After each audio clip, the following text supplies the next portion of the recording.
Hello everyone, my name is Dakota and welcome to this Yoga Sun Salutations A course.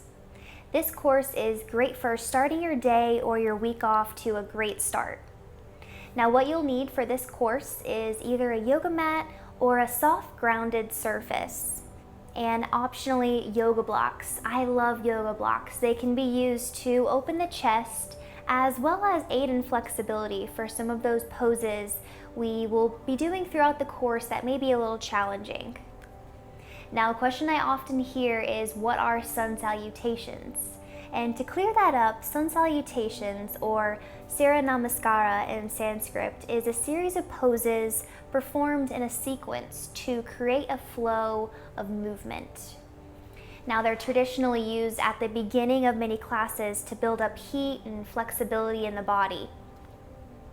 This Sun Salutations A routine is great to get the body moving in all directions and help loosen and strengthen the body and mind.